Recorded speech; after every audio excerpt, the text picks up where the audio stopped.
রাতের আধারে রূপসা নদীর পাড়ে দাঁড়ালে ভালো করে শুনুন, নদীর ঢেউয়ের শব্দ না, ওটা মানুষের কান্না।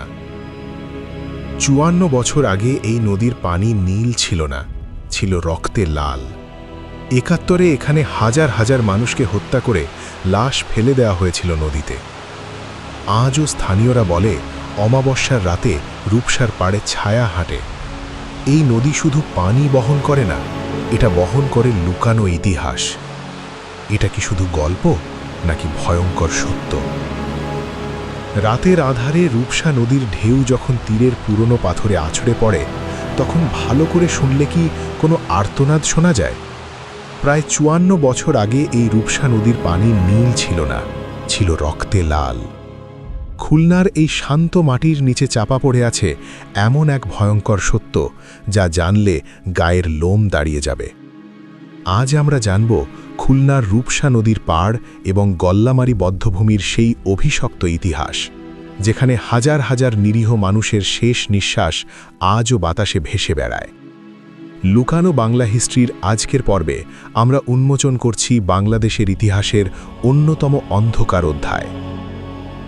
৬০-এর দশকের শেষ ভাগে খুলনা ছিল তৎকালীন পূর্ব পাকিস্তানের একটি গুরুত্বপূর্ণ শিল্পনগরী। চারদিকে পাটকলের সাইরেন, শ্রমিকদের ব্যস্ততা আর বাণিজ্যিক কোলাহল। কিন্তু এই জৌলসের আড়ালেই ধীরে ধীরে জমে উঠছিল ভয় আর আতঙ্ক। ১৯৬৯ থেকে ৭০ সালের দিকে রূপসা নদীর পাড়ের কিছু এলাকা রহস্যময় হয়ে ওঠে। স্থানীয়দের ভাষ্যমতে গভীর রাতে পরিত্যক্ত গুদামঘর থেকে মানুষের গোঙানির শব্দ শোনা যেত।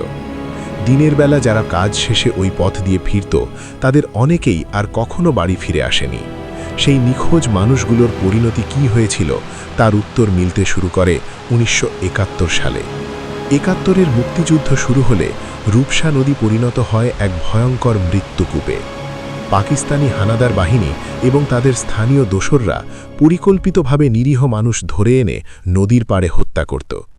গুলির শব্দ এড়াতে অনেক সময় বেয়নেট দিয়ে খুঁচিয়ে খুঁচিয়ে মানুষ মারা হতো। এরপর লাশগুলো ফেলে দেয়া হতো প্রবাহমান নদীতে। জোয়ারে লাশ ভেসে যেত, কিন্তু ভাটার সময় কাঁদার ভেতর আটকে থাকত অসংখ্য কঙ্কাল। আজ যেখানে দাঁড়িয়ে মানুষ রূপসার সৌন্দর্য উপভোগ করে, সেখানকার কয়েক ফুট নিচেই হয়তো চাপা পড়ে আছে কোনো শহীদের অস্থি। রূপসা নদী থেকে কিছু দূরে গল্লামারী। আজ যেখানে বিশ্ববিদ্যালয় আর ব্যস্ত সড়ক, সেটাই ছিল মৃত্যুর উপত্যকা। ইতিহাসবিদদের মতে শুধু গল্লামারীতেই ১৫ থেকে ২০ হাজার মানুষকে হত্যা করা হয়েছিল। সেখানে একটি পরিত্যক্ত রেডিও স্টেশনের ভবনকে ব্যবহার করা হতো নির্যাতন কেন্দ্র হিসেবে। ভবনের ভেতরে ছিল একটি গভীর কুয়ো, যেখানে জীবিত মানুষকে হাত পা বেঁধে ফেলে দেওয়া হতো। ওপর থেকে পাথর ছুঁড়ে দেওয়া হতো যতক্ষণ না তারা মৃত্যুর কোলে ঢলে পড়ত। স্বাধীনতার পর অনুসন্ধানে মাটির নিচ থেকে পাওয়া যায় অসংখ্য মানুষের হাড়গোড় আর মাথার খুলি। আজও স্থানীয়দের মধ্যে নানা লোককথা প্রচলিত আছে। অনেকে বলেন, অমাবস্যার রাতে গল্লামারী বা রূপসার নির্জন পাড়ে অস্পষ্ট ছায়া দেখা যায়। কেউ কেউ পানির ওপর দিয়ে মানুষের মতো কিছু হেঁটে যেতে দেখার কথাও বলেন। যুক্তিবাদীরা এগুলোকে কল্পনা বললেও যারা সেই সময়ের বিভীষিকা দেখেছেন, তাদের চোখে আজও সেই আতঙ্ক ভাসে। একসময় মানুষ রূপসা নদীর মাছ খাওয়া বন্ধ করে দিয়েছিল, কারণ নদীর মাছের খাদ্য হয়ে উঠেছিল মানুষের পচে যাওয়া লাশ। এই খুলনার মাটি আমাদের স্বাধীনতার সাক্ষী, কিন্তু এই মাটির প্রতিটি ইঞ্চি ভিজে আছে অগণিত শহীদের রক্তে। রূপসা নদীর ঢেউ আজ শান্ত, কিন্তু তার গভীরে লুকিয়ে থাকা হাহাকার কখনো থামেনি। আমরা কি পেরেছি সেই অজানা শহীদদের যথাযথ সম্মান দিতে, নাকি আধুনিক জীবনের ভিড়ে আমরা ধীরে ধীরে ভুলে যাচ্ছি এই ত্যাগের ইতিহাস? মনে রাখবেন, যে জাতি তার ইতিহাস ভুলে যায়, অন্ধকার একদিন তাকে গ্রাস করে। ভিডিওটি ভালো লাগলে মতামত জানান।